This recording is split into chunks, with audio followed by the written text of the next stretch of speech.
चलिए, स्वागत है बच्चों हमारी अगली क्लास में। देखिएगा, लास्ट क्लास में हमने बैंकिंग करा था, कमर्शियल बैंक खत्म करा था, याद है आपको? हाँ। तो हमने अपना अभी स्टडी नोट नंबर 3 की तरफ हम चल रहे हैं। मतलब जो हमने शुरू किया हुआ है वो कौन सा हमारा स्टडी नोट नंबर 3 है ना। देखो, स्टडी नोट नंबर 3 ये चल रहा है हमारा, है ना। अब इस स्टडी नोट नंबर 3 के अंदर दो पार्ट्स में इसको अगर हम देखें तो ये डिवाइडेड था। एक पार्ट था हमारा मनी और दूसरा पार्ट था हमारा बैंकिंग। मनी को हम कर चुके हैं, है ना। अगर हम अब बैंकिंग को भी देखें ना, फर्दर दो पार्ट में बैंकिंग है। क्या? Commercial bank and central bank. तो कमर्शियल बैंक वाला पार्ट हम कर चुके हैं, कमर्शियल बैंक वाला पार्ट हम अपना कर चुके हैं। तो आज हम अपना कौन सा पार्ट उठाने वाले हैं? Central bank. कौन सा पार्ट उठाएंगे? सेंट्रल बैंक, है ना। चलिए, सेंट्रल बैंक क्या होता है, कैसे काम करता है, इन चीजों को अभी थोड़ी देर में डिस्कस करेंगे। पहले एक चीज समझते हैं। हमने पढ़ा था कमर्शियल बैंक, और कमर्शियल बैंक कितनी तरह के होते हैं सर? ये तो मतलब अगर हम इकोनॉमी में बात करें तो बहुत सारे कमर्शियल बैंक है ना। State bank of India, HDFC bank, ICICI bank, बहुत सारे बैंक हैं। तो अब क्या होता है, ये जो बैंकिंग सिस्टम है, जो हमारी इकोनॉमी के अंदर क्या है, बैंकिंग सिस्टम है। इस बैंकिंग सिस्टम को कोई रेगुलेट करने वाला भी तो होना चाहिए भाई। अगर हम एक सिस्टम फॉलो, हमारे कंट्री में एक सिस्टम है विच इज बैंकिंग सिस्टम, तो उसको कोई रेगुलेट करने वाला भी तो हो, है ना भाई। रेगुलेशन की तो जरूरत है, कहीं कस्टमर के साथ कुछ गलत ना हो, कस्टमर के इंटरेस्ट के अगेंस्ट कुछ ना हो। अब यहां पर इंटरेस्ट का मतलब वो ब्याज वाला इंटरेस्ट की हम बात नहीं कर रहे। इंटरेस्ट का मतलब जो कस्टमर के हित हैं, हिंदी में हितों को कहते हैं ना। मतलब जो कस्टमर के राइट्स हैं, कस्टमर की जो इंटरेस्ट में, जो फेवर में चीजें हैं, उसके अगेंस्ट चीजें ना हो। कैसी पॉलिसी रहेगी इस बैंकिंग सिस्टम की, है ना। कैसे इस बैंक, ये जो बैंकिंग सिस्टम है, इंटायर बैंकिंग सिस्टम है इंडिया का, ये देखो, अगर हम इसका बेसिक समझे ना सर, ये बहुत बड़ा रोल प्ले कर रहा है हमारी इकोनॉमी के अंदर। हमारी इकोनॉमी में इसका बहुत ज्यादा इंपैक्ट होता है, क्योंकि ऑलमोस्ट मॉनेटरी सिस्टम यहां से फ्लो हो रहा है ना, है ना। अगर आप अपनी कंट्री के अंदर, हम अपनी कंट्री में देखते हैं तो सर ऑलमोस्ट बैंकिंग क्या कर रहा है, इकोनॉमी के अंदर जो मनी फ्लो है, बाकी चीजें, ये वहां पर पूरा इंपैक्ट रखता है अपना। हम जितना भी पैसा डिपॉजिट कर रहे हैं यहाँ, यहाँ से कैसे ये कहां तक पहुंचता है, इन्वेस्ट उन लोगों के पास पहुंचेगा जिनको इन्वेस्टमेंट की रिक्वायरमेंट है, वहां तक ये पैसा जा रहा है लोगों का, है ना। उस पैसे को आगे इन्वेस्ट किया जा रहा है, समझ आ रहा है कैसे ये क्रेडिट क्रिएशन भी कर रहा है। तो ये बहुत सारी चीजें हैं जो इन कमर्शियल बैंक से जुड़ी हुई हैं। तो अब यहां पर रिक्वायरमेंट है, हमें रिक्वायरमेंट किस चीज की, इसके रेगुलेशन की। भाई कोई एक ऐसी बॉडी होनी चाहिए जो क्या करें, इसको रेगुलेट करें। जरूरी है ना, जो इसके लिए रूल्स बनाए, जो इसके लिए रेगुलेशंस बनाए, जो इसको बताएं कैसे काम करना है, क्या काम करना है और क्या आपको नहीं करना। समझ आया? ये एक ऐसी अथॉरिटी होनी चाहिए जो इनको ये बताएं कि भाई साहब, आपके हाथ में ये पावर्स हैं, आप ये कर सकते हो और ये चीजें आपको मना है, आप ये चीजें नहीं करोगे। तो ये रेगुलेशन अथॉरिटी, ये रेगुलेटरी कौन है? Central bank. कौन है ये? सेंट्रल बैंक है। तो देखिए एक बार, हाँ जी,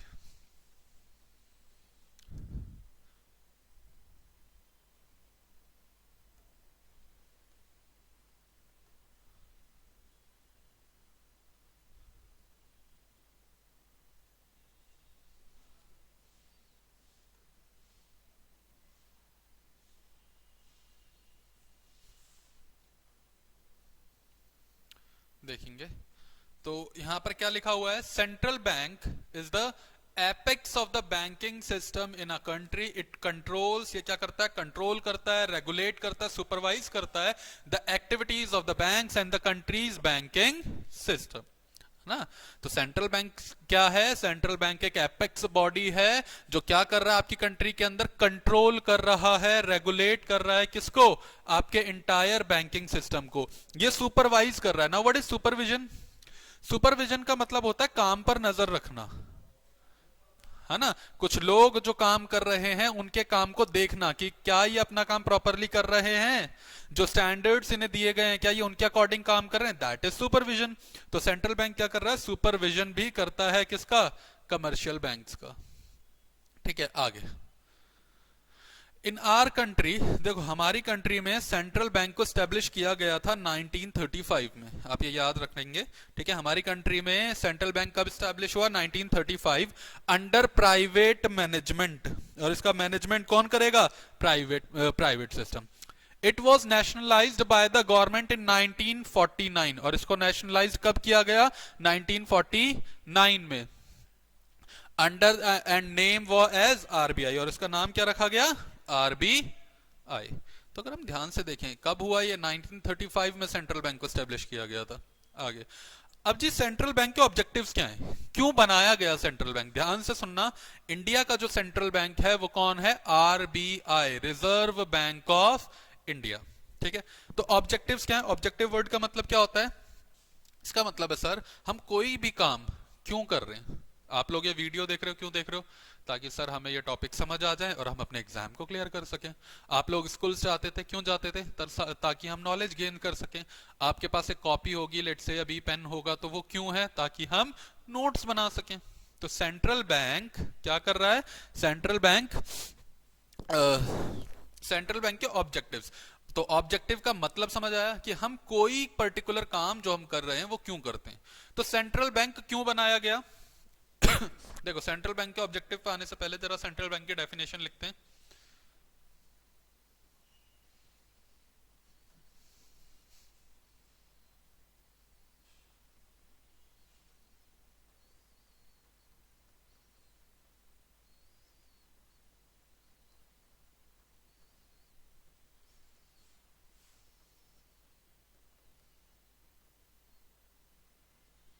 which regulates, controls, जो क्या कर रहा है, रेगुलेट कर रहा है, कंट्रोल कर रहा है, सुपरवाइज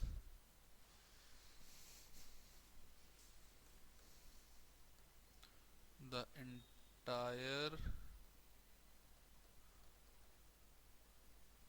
बैंकिंग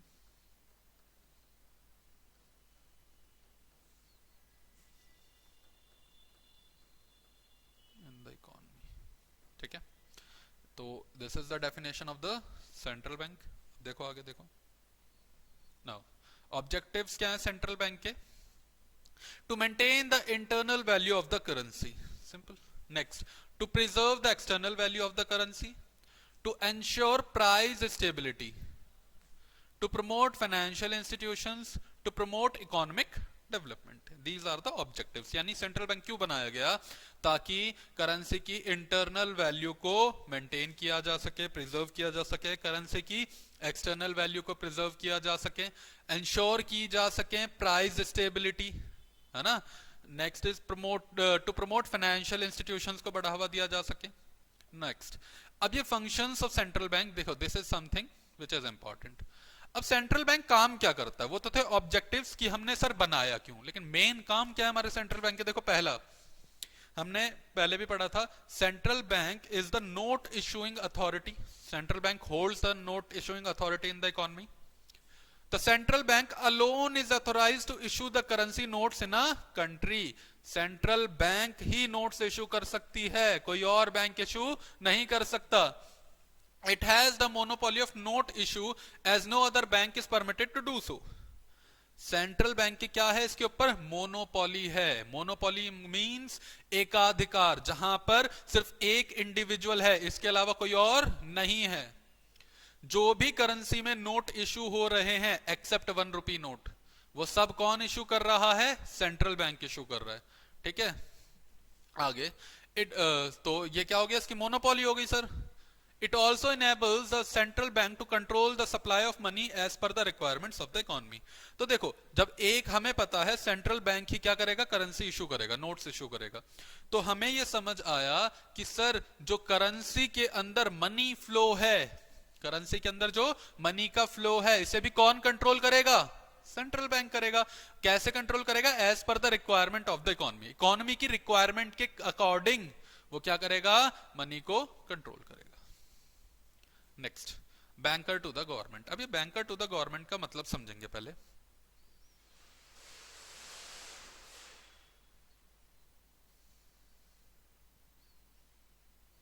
देखो,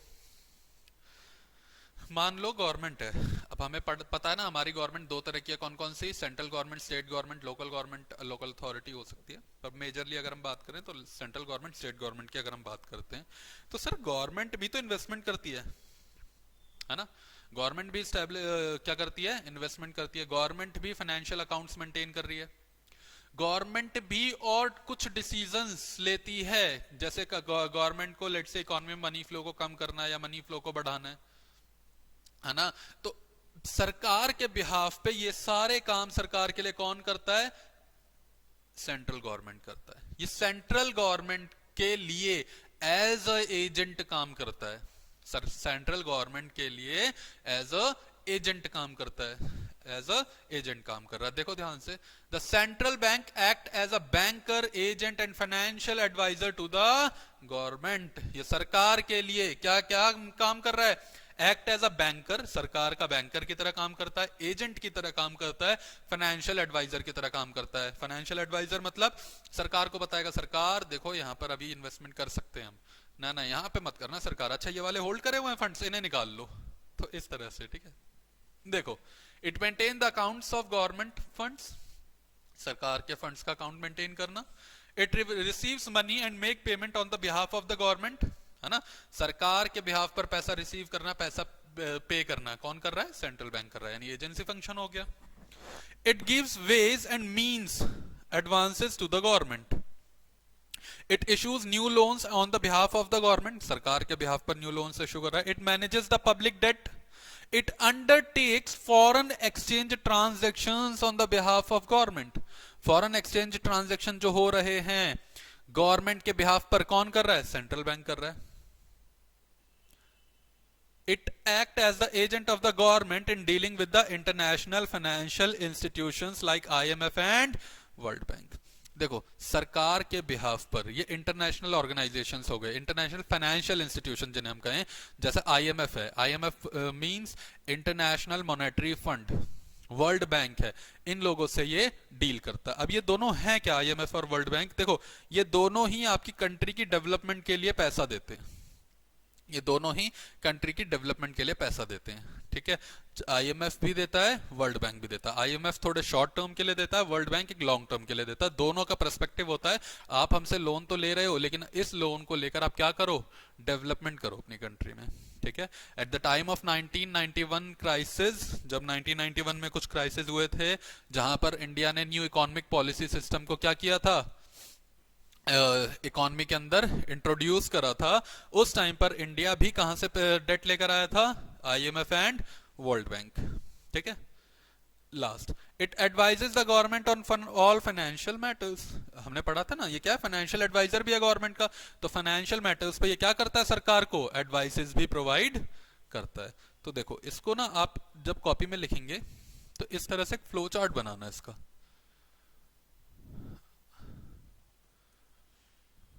functions of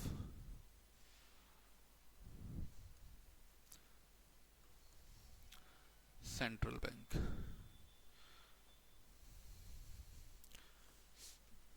ठीक है, पहला हमने क्या पढ़ा? Note issuing authority,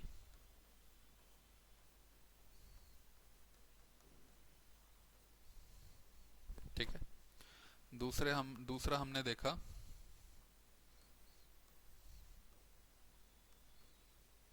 banker to the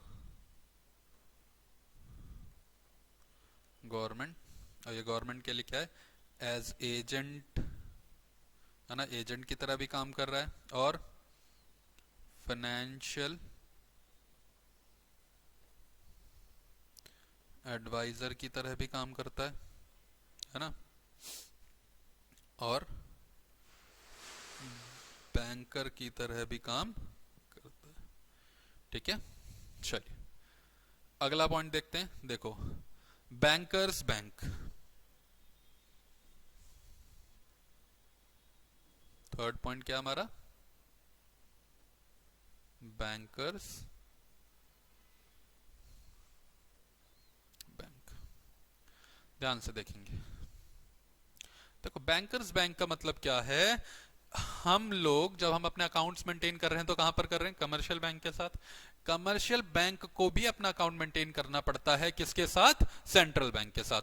तो central bank as a banker, जो बैंक्स है कमर्शियल बैंक है उनका भी बैंकर की तरह वर्क करता है। इनका भी अमाउंट सेंट्रल बैंक के पास डिपॉजिट होता है, वो भी इनको इंटरेस्ट देता है, वो भी इनको लोन प्रोवाइड करता है। देखो क्या लिखा है, every bank maintains a certain minimum of cash reserve with the central bank as statutory obligation। मतलब सेंट्रल बैंक ने क्या लगाया हुआ है, सर सेंट्रल बैंक सभी कमर्शियल बैंक्स को कहता है कि आपको हमारे पास एक स्टैट्यूटरी ऑब्लिगेशन हम आपके ऊपर इंपोज कर रहे हैं। मतलब एक लीगल ऑब्लिगेशन है कि आपको एक CRR, जो भी परसेंट सेंट्रल बैंक बताएगा आपको, इतना परसेंट आपको हमारे पास मेंटेन करना है। यानी हम एक परसेंटेज बता रहे हैं, आपके पास जो टोटल डिपॉजिट आएगा उस टोटल डिपॉजिट का इतना परसेंट आप हमारे पास मेंटेन करोगे। अब ये मेंटेन करने का मतलब क्या है, इसको अभी समझेंगे। पहले तो समझो CRR क्या है। CRR का मतलब होता है cash reserve ratio. Now what is this cash reserve ratio, हाँ समझना। तो यहां पे अभी हमें लिखना है, अरे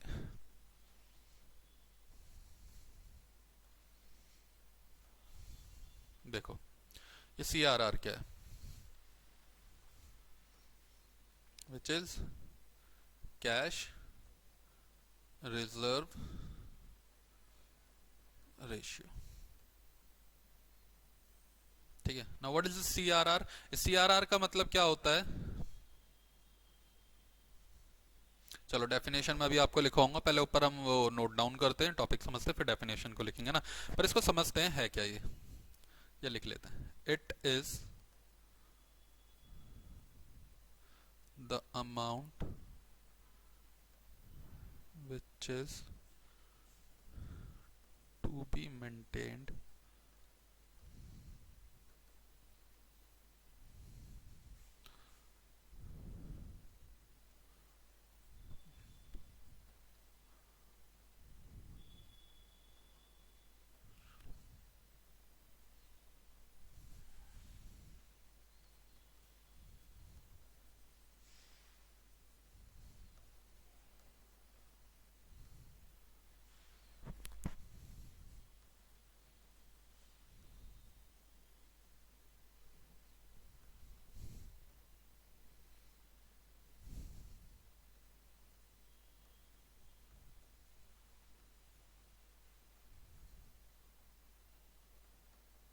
हाँ जी, ये क्या होता है, ये वो अमाउंट है जो क्या करना है, सेंट्रल सॉरी कमर्शियल बैंक को मेंटेन करना है, किसके साथ, सेंट्रल बैंक के साथ, अपने टोटल डिपॉजिट में से। अब इसका मतलब क्या है, देखो सपोज करो सेंट्रल कमर्शियल बैंक के पास जो टोटल डिपॉजिट है वो है 10,000 के, ठीक है, और सेंट्रल बैंक ने इन्हें कहा कि सर आप ना हमारे साथ 20% का CRR मेंटेन करोगे।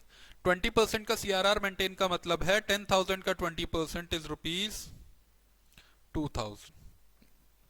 यानी जो आपके पास टोटल अमाउंट डिपॉजिट है 10,000, उसमें से 2,000 आप क्या करोगे, हमारे पास मेंटेन करोगे, हमारे पास डिपॉजिट करोगे। सर अगर कोई ऐसा बैंक नहीं करता तो करना पड़ेगा, स्टैट्यूटरी ऑब्लिगेशन है, मना नहीं कर सकते आप।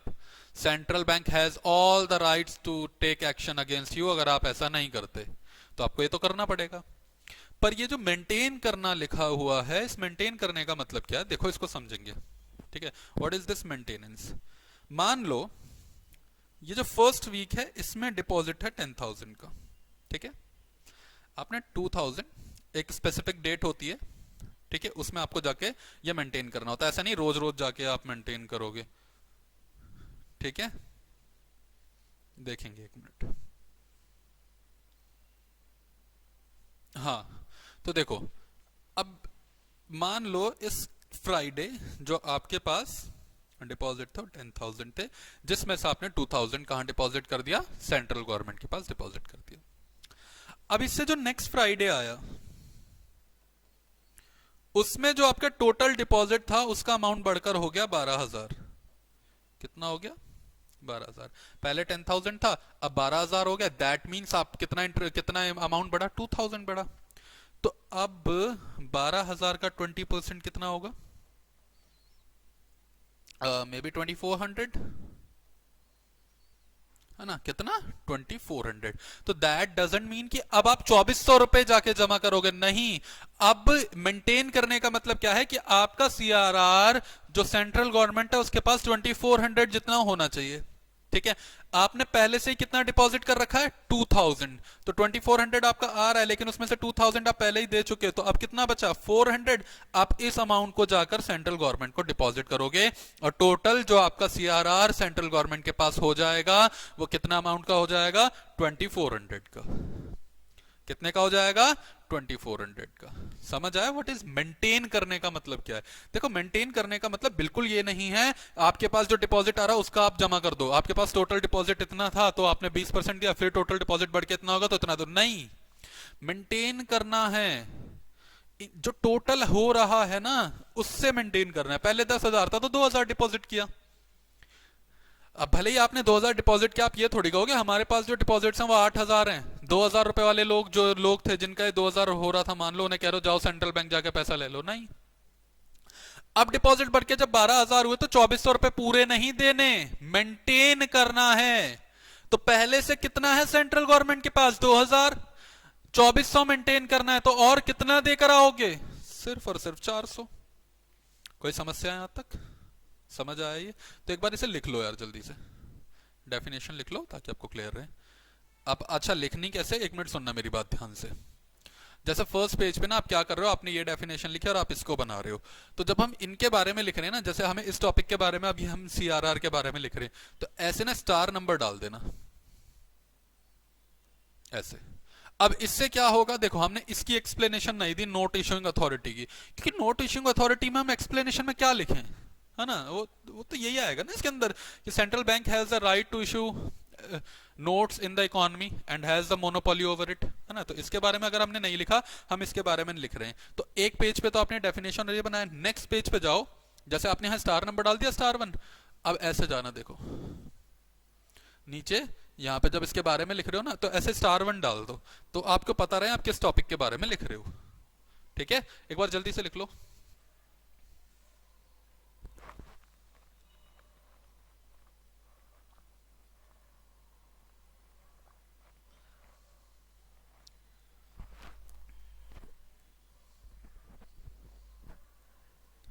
चलिए, हो गया ये? आगे बढ़ते हैं।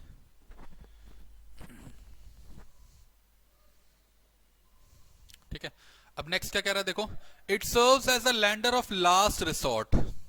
This helps the commercial bank to overcome the problem of liquidity and will be able to meet the demand for withdrawals even in the times of financial stringency, sorry।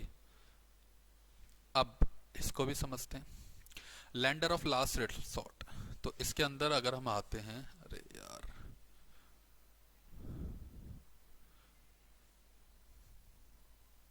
अगर हम यहां आते हैं, इसके अंदर हमने क्या क्या देखा, देखो अभी हमने पहला पॉइंट लिखा है इसमें सीआरआर, जिसके बारे में हम समझ चुके हैं ना, लैंडर ऑफ लास्ट रिसोर्ट।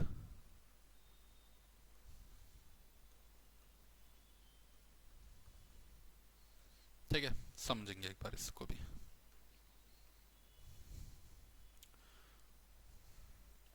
देखो क्या लिखा हुआ है, it serves as the lender of last resort. ये किस तरह से काम करता है, लैंडर ऑफ लास्ट रिसोर्ट के बेसिस पर भी काम करता है। ठीक है, this helps the commercial bank to overcome, इससे क्या होगा, commercial bank can overcome the problem of liquidity. जो कमर्शियल बैंक के पास लिक्विडिटी प्रॉब्लम है वो उससे बाहर निकल सकता है, and will be able to meet the demand for withdrawals. जो विड्रॉल्स की डिमांड आ रही है वो मीट कर सकता है, even in the times of financial stringencies. अब देखो इसका मतलब क्या है,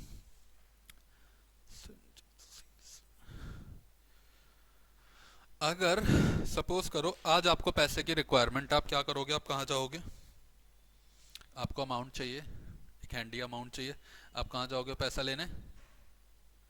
आवाज की, हाँ, कहाँ जाओगे पैसा लेने आप? कमर्शियल बैंक के पास, है ना सर, लोन लेने तो एक ही जगह जाते हैं हम, कमर्शियल बैंक के पास, ठीक है।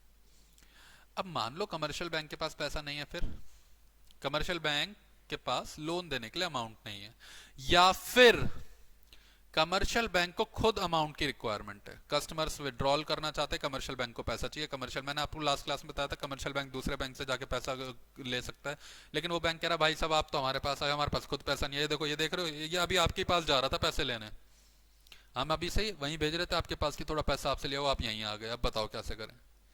समझ आ रहा है? अब कहाँ जाएगा कमर्शियल बैंक? क्या कस्टमर को कह देगा नहीं नहीं भाई साहब पैसा तो नहीं है, रहने दो? नहीं।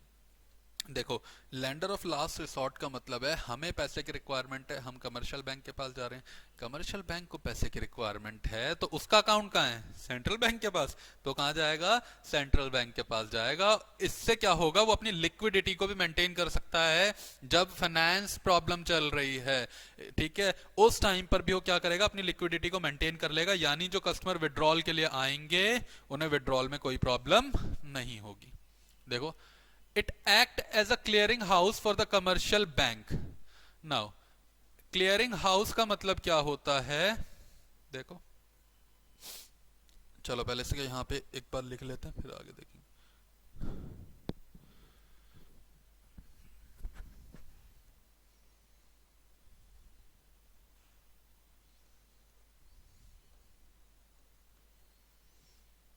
सुनना,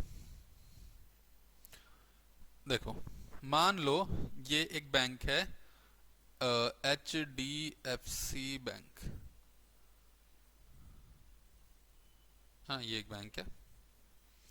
HDFC बैंक को अमाउंट की रिक्वायरमेंट थी, तो इसने कॉल लोन लिया होगा, हमने पढ़ा था ना, इसने वो लोन लिया लेट से ICICI बैंक से, इसने लोन कहां से लिया?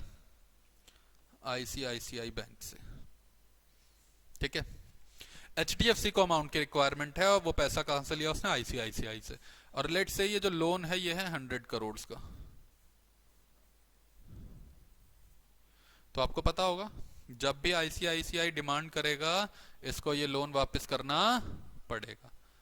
अगर मैं आपसे कहूं ऐसा हो कि बीच में RBI आए, यानी सेंट्रल बैंक इंडिया का, और वो सेटल कर दें, तो अगर मैं आपसे कहूं कि इन दोनों के बीच में आता RBI कहता है HDFC तो इसको पैसे मत दियो, ICICI कह रहा है ऐसे कैसे मत दियो, बताओ भाई साहब 100 करोड़ रुपए हैं, हलवा है क्या, चाहिए मुझे मेरे पैसे। RBI कह रहा शांत हो रहा है, मैं दिला रहा हूं ना, मैं दूंगा पैसे। HDFC कह रहा अच्छा आप दोगे पैसे, ठीक है दे दो दे दो। तो RBI कह रहा नहीं नहीं भाई मैं दूंगा पैसे, लेकिन कहां से दूंगा? सुनो, इसका भी एक अकाउंट है यहां पर RBI के पास, इसका भी अकाउंट है किसके पास? RBI के पास। अभी हमने पढ़ा था ना CRR मेंटेन कर रहे हैं ये लोग, कैश रिजर्व रेशियो। तो इसने कहा मैं ऐसे सेटलमेंट करूंगा, आपका जो अमाउंट मेरे पास है मैं उसमें से पैसा निकालकर किसके अकाउंट में डाल दूंगा? ICICI में डाल दूंगा। आपके पास जो थोड़ी बहुत लिक्विडिटी है आप उसे मेंटेन करके चलो। This is known as clearing house. देखो क्या लिखा है, it act as a clearing house for the commercial banks. ये कमर्शियल बैंक्स के लिए कैसा काम करता है? क्लियरिंग हाउस का भी काम करता है। To settle their bank accounts, उनके किसको सेटल करेगा? बैंक अकाउंट्स को। This is possible because all commercial bank have account with the central bank. ये पॉसिबल है, बिल्कुल पॉसिबल है, क्योंकि सारे के सारे कमर्शियल बैंक का अकाउंट होता है किसके साथ? सेंट्रल बैंक के साथ। in which the central bank keep their cash balances, जहां पर सेंट्रल बैंक क्या करता है? उनके कैश बैलेंसेस को अपने पास रखता है, which is CRR, है ना। चलिए, तो ये लेंडर ऑफ लास्ट रिसोर्ट हम कर चुके हैं ना, बैंकर्स बैंक, ठीक है। अच्छा देखो, एक यहाँ बैंकर्स बैंक भी देख अलग से दे रखा है, दोनों में है तो वही, देखो क्या लिखा है, The central bank serves as the lender of last resort not only to commercial banks, सिर्फ commercial banks के लिए ही नहीं कर रहा, but also to discount houses and the other credit institution, और credit institution के लिए भी काम करता है। They may approach the central bank when they face the problem of liquidity, जब उनको भी liquidity की जरूरत है, जो other credit institution है, तो ये उनकी भी help करता है। समझ आया यहाँ तक? चलिए नेक्स्ट, कंट्रोलर ऑफ क्रेडिट, मैंने अभी आपको बताया था क्रेडिट कंट्रोल करता है ना, हमने अभी इकोनॉमी की रिक्वायरमेंट के बेसिस पर।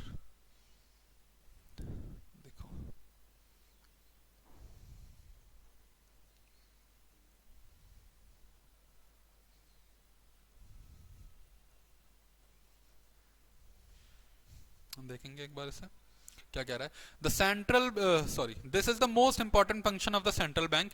It controls the volume of credit in the economy through appropriate monetary policy. It takes steps to reduce the credit in case of inflation. मतलब ये क्या करता है, आपकी इकोनॉमी के अंदर जो क्रेडिट क्रिएशन है, जो क्रेडिट जो वॉल्यूम ऑफ क्रेडिट है, ये क्या करता है, उसको कंट्रोल करता है। ठीक है, किसके थ्रू? मॉनेटरी पॉलिसीज के थ्रू। मॉनेटरी पॉलिसीज जैसे बैंक रेट हो गया, रेपो रेट हो गया, इनके थ्रू ये इसको कंट्रोल करता है। It takes steps to reduce the credit in case of inflation. और इन्फ्लेशन के केस में कोशिश करता है कि क्रेडिट को कम किया जा सके ना। What is inflation? कमोडिटीज के प्राइसेस बढ़ना। ठीक है। Last, custodian of foreign exchange. Custodian of foreign exchange.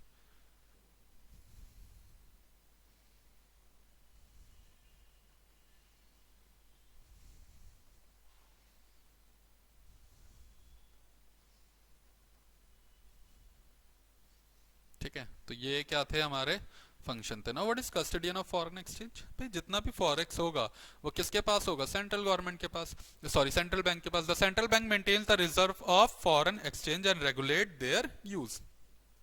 Central bank क्या करेगा? जो जितना भी फॉरेन रिजर्व है, फॉरेन एक्सचेंज है, इसको कहां रखेगा? अपने पास मेंटेन करता है। इसके यूज को रेगुलेट करेगा, है ना। इसके यूजेस को, आप जब आप मनी कन्वर्ट कराने जा रहे हो तो यूजेस के अकॉर्डिंग उसको रेगुलेट करता है। It has the responsibility to maintain the stability of the exchange rate of the native currency in terms of foreign currency, है ना। इसका काम क्या होता है कि ये क्या करें? फॉरेन एक्सचेंज को, फॉरेन एक्सचेंज रेट को स्टेबल करें, नेटिव करेंसी को इन टर्म्स ऑफ फॉरेन करेंसी। यानी हमारी करेंसी जो है उसको फॉरेन करेंसी के सामने जो रेट है उसको स्टेबल रखे। जैसे $1 आज शायद 80 रुपीज के अराउंड होगा, तो उसको, उस रेट को एटलीस्ट स्टेबल रखें। बहुत ज्यादा फ्लक्चुएशन ना है उसमें, बहुत ज्यादा ना बढ़े, बहुत ज्यादा कम ना हो। कम हो तो खैर थोड़ा बेनिफिट भी है, लेकिन स्टेबल रहे, वो बढ़े ना एकदम, बार बार फ्लक्चुएशन ना है। तो this is what RBI needs to do. Clear है यहां तक? चलिए, अब अगला टॉपिक है distinction between the commercial bank and the central bank. अब इन दोनों बैंक्स में डिफरेंस क्या है? ठीक है, देखते हैं इसको।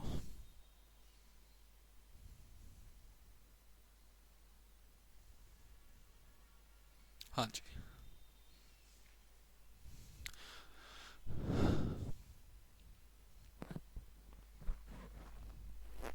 तो डिफरेंस में, जब हम किसी चीज के बीच में डिफरेंस बता रहे हैं तो हमारे लिए इंपॉर्टेंट क्या होना चाहिए? हम किस बेसिस पर डिफरेंस दे रहे हैं। तो ये पहला कॉलम हमारा किस चीज का? Basis of distinction. किस बेसिस पर हम डिस्टिंक्शन दे रहे हैं दोनों के बीच में? Then central bank and commercial bank. सबसे पहले अगर मॉनेटरी अथॉरिटी की बात करें तो central bank has the supreme monetary authority and wide powers. Central bank के पास पावर्स भी ज्यादा हैं, और सर मॉनेटरी तो आपको पता है, मॉनेटरी कंट्रोल सारा किसके हाथ में? सेंट्रल गवर्नमेंट के हाथ में। वेयर एज कमर्शियल बैंक की बात करें, इनके पास कोई अथॉरिटी नहीं है कि इसे इस तरह की कोई पावर मिले, ना ही इसके हाथ में मॉनेटरी कंट्रोल है ना। सेकंड, प्रॉफिट मोटिव देखें, it does not exist to make profit of its owners. Central bank, ठीक है। कमर्शियल बैंक देखते हैं अगर हम, it exist and is organized for profit from their owners. ये तो प्रॉफिट कमाना चाहता है ना भाई साहब। तीसरा, money supply to the economy.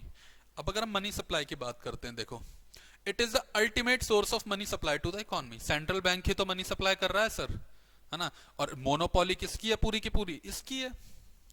Sir जो मनी सप्लाई है वो कौन कर रहा है इकोनॉमी के अंदर? सेंट्रल बैंक कर रहा है ना। उस पर किसकी मोनोपोली है? सर इसी की मोनोपोली है। अगर हम उधर देखें तो उधर कोई ऐसा फंक्शन वो परफॉर्म नहीं करता, वो सिर्फ क्रेडिट क्रिएशन कर सकता है, इससे ज्यादा उसके पास पावर नहीं है।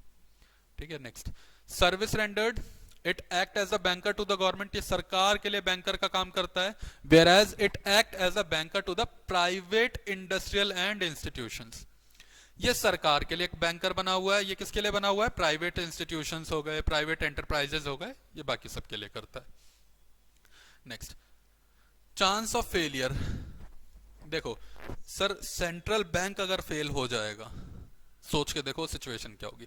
अगर सेंट्रल बैंक फेल होता है तो इंटायर बैंकिंग सिस्टम इकोनॉमी की फेल हो जाएगी, और ऑलमोस्ट इकोनॉमी भी फेल होगी। क्यों होगी? क्योंकि सारा मॉनेटरी कंट्रोल किसके हाथ में? सेंट्रल गवर्नमेंट के हाथ में, सॉरी सेंट्रल बैंक के हाथ में, आरबीआई के हाथ में। इसके फेल होने का मतलब है आपकी इकोनॉमी का फेल होना, है ना। तो क्या है देखो, it is the lender of last resort, ये खुद लैंडर ऑफ लास्ट रिसोर्ट है, यहीं से लिक्विडिटी आ रही है, तो एंड हेंस नेवर फेल, इसलिए फेल नहीं होता। वेयर एज इधर देखो, it often undertake risky business activities and sometime may fail. Commercial bank क्या करता है, कई बार रिस्की बिजनेसेस कर रहा है, इन्वेस्टमेंट कई बार इसकी ऐसी होती है। अब देखो कई बैंक हैं, अभी पीछे आपको पता होगा यश बैंक डूबा था, है ना, इंसॉल्वेंट टाइप हुआ था, तो यश बैंक का हमारे सामने एग्जांपल है। कई बैंक्स आप देखते हो, कई बैंक्स ने इन्वेस्टमेंट करी, कई लोगों को लोन्स दिए, वो अमाउंट वापस नहीं आता, तो वो लॉस किसका होता है, उस सेपरेट बैंक का हुआ ना, है ना। May be Vijay Mallya around 9,000 crore इतना अमाउंट लेके इंडिया से बाहर गया, तो वो लॉस किसका था, जिस पर्टिकुलर बैंक ने उसको वो लोन दिया। तो ये क्या कह रहा है, it often undertakes risky business activities, कई बार कुछ रिस्की बिजनेस एक्टिविटीज भी करता है, ठीक है, विच एंड समटाइम्स में फेल, जिस वजह से क्या हो सकता है, ये फेल भी हो सकता है। Now service to the public, देखो अगर पब्लिक सर्विस की बात करें तो हमारा सेंट्रल बैंक से डायरेक्टली कोई लेना देना नहीं है, ना ही हम अपना पैसा सेंट्रल बैंक के पास डिपॉजिट कर सकते, ना ही सेंट्रल बैंक से लोन ले सकते। सोचो आप गए कमर्शियल बैंक के पास लोन लेने, कमर्शियल बैंक ने कहा भाई साहब हम आपको लोन नहीं दे सकते, आप सीधा आरबीआई पहुंच गए, आरबीआई मुझे पैसा चाहिए, मुझे लोन चाहिए, देश मेरा है, मेरे देश के अंदर तू है, लाओ मुझे पैसे दे दो, ऐसा नहीं होता। आरबीआई का यानी सेंट्रल बैंक का जनरल पब्लिक से कोई लेना देना नहीं है। देखो क्या लिखा है, it neither does accept deposits, ये ना ही लोगों के पैसे को अपने पास एक्सेप्ट करता है from public, nor lends money to the public, ना ही पब्लिक को पैसा देगा। हाँ, कमर्शियल बैंक के अमाउंट को अपने पास डिपॉजिट करता है, उनको लोन देने का काम करता है। इधर देखो कमर्शियल बैंक तो हमने पढ़ा, इनका तो मेन काम है, प्राइमरी काम ही क्या है, हमें हमारे अमाउंट को अपने पास डिपॉजिट करना। देखो accepting deposits, lending money to the public are the most important function of the commercial bank। आप इसे मोस्ट इंपॉर्टेंट बोल लो या प्राइमरी बोल लो, बात वही है सर, क्योंकि प्राइमरी काम ही है, कमर्शियल बैंक बना ही क्यों, ताकि लोगों के अमाउंट को अपने पास डिपॉजिट कर सकें, उन्हें लोन्स प्रोवाइड कर सकें, है ना। चलिए और आगे बढ़ते हैं। अगला, ओनरशिप एंड मैनेजिंग अथॉरिटी। देखो, it is generally subordinate to the state, that is state owned and state manage. Central bank जो है वो क्या कह रहा है, state owned and state managed होता है, स्टेट उसे मैनेज कर रहा है। कमर्शियल बैंक की अगर हम बात करें तो it is mostly privately owned and privately manage. Mostly क्या होता है, प्राइवेटली ओन्ड, प्राइवेट बैंक्स हो सकते हैं, कुछ आइदर कुछ गवर्नमेंट बैंक्स भी हैं जिनमें से एक गवर्नमेंट का है, ठीक है, और इन्हें मैनेज भी कौन कर रहा है, प्राइवेटली मैनेज कर रहा है। पर ये सेंट्रल बैंक प्राइवेट नहीं हो सकता, ये चीज ध्यान रखिएगा, central bank can never be private, है ना। सोचो अगर एक इकोनॉमी के अंदर जो मनी इशूइंग अथॉरिटी है, करेंसी इशूइंग अथॉरिटी है, वो ही प्राइवेट हो जाए, वो प्राइवेट लोगों के हाथ में है, तो अपने अकॉर्डिंग वर्क करेंगे ना, अपने अकॉर्डिंग चलाएंगे इकोनॉमी सिस्टम को, अपने अकॉर्डिंग जो मनी फ्लो है उसको देखेंगे, इसलिए ये स्टेट ओन्ड है। नाउ नेचर ऑफ ऑपरेशन, इसका ऑपरेशन क्या है, it issues paper notes, in fact it enjoys the monopoly power in this matter. हमने पढ़ा था सर, इसके पास पावर है कि ये क्या करे, नोट्स इशू कर सकता है ना, इसके पास पावर है, नोट इशू कर सकता है, the monopoly power in this matter. हाँ जी, तो इसके पास अकेले पावर है, ये नोट्स इशू कर सकता है, करेंसी इशू करेगा, हमने पढ़ा था। देखिए ध्यान से सुनिएगा, जितने भी नोट्स हैं उन्हें कौन इशू कर रहा है, सेंट्रल बैंक, लेकिन 1 रुपी का नोट एंड कॉइन्स कौन इशू करता है, डिपार्टमेंट ऑफ फाइनेंस या फाइनेंस मिनिस्ट्री कह लो, ठीक है, वो लोग इशू करते हैं। लेकिन नोट्स सारे 1 रुपए के नोट को छोड़ के बाकी जितने भी नोट्स हैं उन्हें कौन इशू कर रहा है, आरबीआई। वेयर एज अगर इसका देखें तो मैंने आपको बताया सिर्फ क्रेडिट क्रिएशन कर सकता है, सर इसके हाथ में वो पावर ही नहीं है कि नोट प्रिंट करें। ऐसा होता तो एचडीएफसी अपने अलग नोट प्रिंट कर रहा होता, आईसीआईसीआई अलग, और एसबीआई का तो फिर क्या ही कहना, एसबीआई तो और अलग करता है ना। तो इसके ऑपरेशन होता है क्रेडिट क्रिएशन का, ये पेपर नोट इशू नहीं कर सकता। अगर सोचो इनके हाथ में पावर दे दी जाती तो कैसा सा होता, है ना, कि आपका अकाउंट एसबीआई में है तो कहता है एसबीआई वाले एसबीआई का नोट यूज करेंगे, एचडीएफसी वाला कह रहा है सर आप तो हमारे अकाउंट होल्डर हो तो आप हमारे पेपर नोट्स को यूज करो, ठीक है। Now next is basis of operation. देखो ये किस बेसिस पर ऑपरेशन करता है, cash money issued is gold and foreign reserve. The basis of cash money issued is gold and foreign reserve.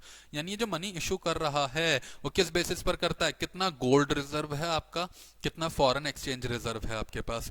Where as ये किस बेसिस पर काम करता है, credit money generated in cash deposits. जितना लोगों ने कैश डिपॉजिट किया उससे कितनी क्रेडिट मनी ये जनरेट कर रहा है ना।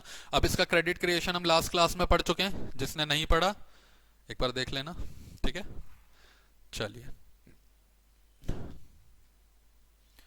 अब ये कुछ फाइनेंशियल इंस्टीट्यूशंस हैं जिनको हम अगली क्लास में डिस्कस करेंगे, ठीक है। ये कुछ फाइनेंशियल इंस्टीट्यूशंस हैं, देख रहे हो आप, इनको हम अगली क्लास में डिस्कस करने जा रहे हैं, ठीक है। तो अगली 2 क्लासेस के अंदर, ऑलमोस्ट अगली क्लास में, अगली 2 क्लासेस में आपका ये चैप्टर क्या हो जाएगा, फिनिश हो जाएगा। उसके पूरा स्टडी नोट ही हो जाएगा ऑलमोस्ट। और उसके बाद हम करेंगे इस चैप्टर के ऊपर जितने हमारे पास एमसीक्यूज हैं सबको करेंगे यहीं क्लास में, ठीक है। चलिए, तब तक के लिए आप क्या करेंगे, टॉपिक को रिवाइज करेंगे, पहले वाली क्लासेस कंप्लीट करेंगे, ठीक है। और आपको रिवीजन करते रहना है साथ में, क्योंकि अभी जब हम एमसीक्यूज पे पहुंचेंगे तो इंपॉर्टेंट है कि आपको सारा पता हो, आपको चैप्टर का क्रक्स पता हो कि हमने चैप्टर में पढ़ा क्या, ठीक है। चलिए, तब तक thank you so much for the day.